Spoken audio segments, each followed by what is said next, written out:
നമസ്കാരം. Raf talk ഫുട്ബോളിലേക്ക് അവർക്കും സ്വാഗതം. പ്രീമിയർ ലീഗിൽ ബിഗ് സിക്സിൻ്റെ കാലം കഴിഞ്ഞുവോ?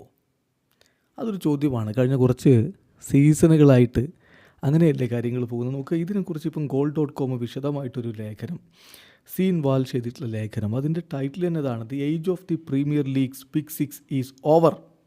ആ എറ അവസാനിച്ചു എന്നർത്ഥം. Manchester United and Tottenham's incompetence has left smaller but smarter clubs dreaming of Europe and the title എന്നാണ്. ഇതിൽ കുറേ വസ്തുതകളുണ്ട്. ഒരു കാലഘട്ടത്തിൽ നമുക്കറിയാമല്ലോ, ഇംഗ്ലീഷ് പ്രീമിയർ ലീഗ് എന്ന് പറഞ്ഞാൽ ബിഗ് സിക്സ് അവരടക്കി ഭരിക്കും, ബാക്കിയുള്ളവർ അതിൻ്റെ പിന്നാലെ ഓടാനുള്ളവർ. ഏറ്റവും ഒടുവിൽ നമ്മൾ 2017 കണ്ട പ്രീമിയർ ലീഗിൻ്റെ പോയിൻ്റ് ടേബിൾ അത് ഫിനിഷ് ചെയ്യുമ്പോൾ ഉള്ളത് നിങ്ങൾക്ക് ഓർമ്മയുണ്ടോ? ചെൽസി ഒന്നാമത്, ടോട്ടനം രണ്ടാമത്, മാഞ്ചസ്റ്റർ സിറ്റി, ലിവർപൂള്, ആഴ്സണൽ ആറാമത്, മാഞ്ചസ്റ്റർ യുണൈറ്റഡ്. ഇങ്ങനെയായിരുന്നു ഇത്. അതിന് ശേഷം പക്ഷേ കാര്യങ്ങൾ അങ്ങനെ ആവുന്നില്ല. ഇപ്പോൾ ഇതിന് തൊട്ട് മുമ്പത്തെ വർഷം ശരിയാണ്, ഈ പറഞ്ഞ 2017 തൊട്ട് മുമ്പത്തെ വർഷം കിരീടം ചൂടുന്ന ലെസ്റ്റർ സിറ്റിയാണ്. എന്നാൽ പോലും തൊട്ടടുത്ത വർഷം വീണ്ടും ആ സ്റ്റാറ്റസ് കോ മെയിൻറ്റെയിൻ ചെയ്യുന്ന കാഴ്ച. അതിന് മുമ്പൊക്കെയുള്ള പ്രീമിയർ ലീഗ് വർഷങ്ങളിൽ ഏതാണ്ട് ഇതേപോലെ തന്നെ ഇവർ തന്നെ വ്യത്യസ്ത സ്ഥാനങ്ങളിൽ ഇങ്ങനെ മാറി മാറി വരും. അങ്ങനെയാണ് ബിഗ് സിക്സ് ഉറപ്പിക്കുന്നത്, അവരുടെ ഒരു ആധിപത്യം പ്രീമിയർ ലീഗിൽ ഉറപ്പിക്കുന്നത്. പക്ഷേ ഇപ്പോൾ കാര്യങ്ങൾ വലിയ രൂപത്തിൽ മാറിയിട്ടുണ്ട് എന്നുള്ളതാണ് യാഥാർത്ഥ്യം. ഇപ്പോൾ പ്രീമിയർ ലീഗിൽ ഏത് ടീമിനും ഏത് രൂപത്തിലും ആരെയും വീഴ്ത്താമെന്ന രൂപത്തിലുള്ള ഒരു ആത്മവിശ്വാസമുണ്ട്. ഈ പറഞ്ഞ പോലെ സ്മോളർ ക്ലബ്ബുകളാണ് മൊത്തത്തിൽ അവരുടെ ആസ്തിയും മറ്റുമൊക്കെ എടുക്കും, പക്ഷേ സ്മാർട്ടർ ക്ലബ്ബുകളാണ്.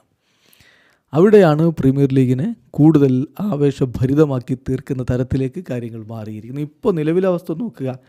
നിലവിലെ പോയിൻ്റ് പട്ടിക: ലിവർപൂൾ ഒന്നാമത്, ആഴ്സണൽ രണ്ടാമത്, നോട്ടിംഗ്ഹാം ഫോറസ്റ്റ് ആഴ്സണലിനൊപ്പം തന്നെ പോയിൻ്റ് വാങ്ങിക്കൊണ്ട് നിൽപ്പില്ലേ. നാലാമത് ചെൽസിയും, അഞ്ചാമത് സിറ്റിയും, ആറാമത് ന്യൂകാസിൽ യുണൈറ്റഡുമാണ്. ഈ പറയുന്ന ബിഗ് സിക്സിലുള്ള മാഞ്ചസ്റ്റർ യുണൈറ്റഡ് 13-ാം സ്ഥാനത്ത്, ബിഗ് സിക്സിലുള്ള ടോട്ടൻഹാം ഹോട്ട്സ്പർ 15-ാം സ്ഥാനത്ത്. ഇതാണ് സ്ഥിതിവിശേഷം. സോ പ്രീമിയർ ലീഗിൽ ആ ഒരു ബിഗ് സിക്സിൻ്റെ ഇറ കഴിഞ്ഞു. അറ്റ്ലീസ്റ്റ് യുണൈറ്റഡിൻ്റെ കാര്യത്തിലെങ്കിലും കഴിഞ്ഞ കുറേ കാലങ്ങളായിട്ട് അങ്ങനെയാണ്. കഴിഞ്ഞ കുറച്ചധികം കാലങ്ങളായിട്ട് സർ അലക്സ് ഫെർഗൂസൻ പിൻവാങ്ങിയതിന് ശേഷം പിന്നീട് അവർക്ക് അത്ര വലിയ നേട്ടങ്ങൾ ഉണ്ടാക്കാൻ പറ്റിയിട്ടില്ല. ചില ഘട്ടങ്ങളിലൊക്കെ അവർ ടോപ്പ് സിക്സിൽ ഫിനിഷ് ചെയ്തിട്ടുണ്ടെന്നുള്ളത് ശരിയാണ്. എന്നാൽ പോലും ആ ബിഗ് സിക്സ് എന്നുള്ള പഴയ കൺസെപ്റ്റ് മാറുന്നൊരു കാഴ്ചയാണ് നമ്മളിപ്പോൾ കാണുന്നത്. അതുകൊണ്ടുണ്ടാകുന്ന കാര്യം എന്താണെന്ന് വെച്ചാൽ, ഈ പറഞ്ഞ സ്മോളർ ബട്ട് സ്മാർട്ടർ ക്ലബ്ബുകൾക്ക് യൂറോപ്യൻ സ്പോട്ടുകൾ സ്വപ്നം കാണാൻ പറ്റും. അവർ ടോപ്പ് 4 ഫിനിഷ് ചെയ്ത് കഴിഞ്ഞാൽ അവർക്ക് പ്രീമിയർ ലീഗ് എന്ന സ്വപ്നത്തിലേക്ക് പോകാൻ പറ്റും, അല്ലെങ്കിൽ യൂറോപ്പ ലീഗിലേക്ക് പോകാൻ പറ്റും. സോ അതുകൂടി അവിടെ സംഭവിക്കുന്നു. ഈവൻ ടൈറ്റിൽ പോലും ലക്ഷ്യം വെക്കുന്നു. ലെസ്റ്റർ സിറ്റിയുടെ കിരീടധാരണ നമ്മൾ കണ്ടിട്ടുണ്ട്. ഇവർ നോട്ടിംഗ്ഹാം ഫോറസ്റ്റ് എല്ലാവരെയും ഞെട്ടിച്ചുകൊണ്ട് മുന്നോട്ട് പോകുന്ന കാഴ്ച നമ്മൾ കാണുന്നു. സോ കളി കൂടുതൽ ആവേശഭരിതമായി മാറുകയല്ലേ ചെയ്ത്. നിങ്ങളുടെ കാര്യത്തിലുള്ള അഭിപ്രായം കമൻറ്റ് ബോക്സ് രേഖപ്പെടുത്തുക. വീഡിയോ അവസാനിക്കുന്നു. ഫുട്ബോൾ ലോകത്തെ കൂടുതൽ വിശേഷങ്ങളുമായി റാഫ് ടോക്സ് എത്താം.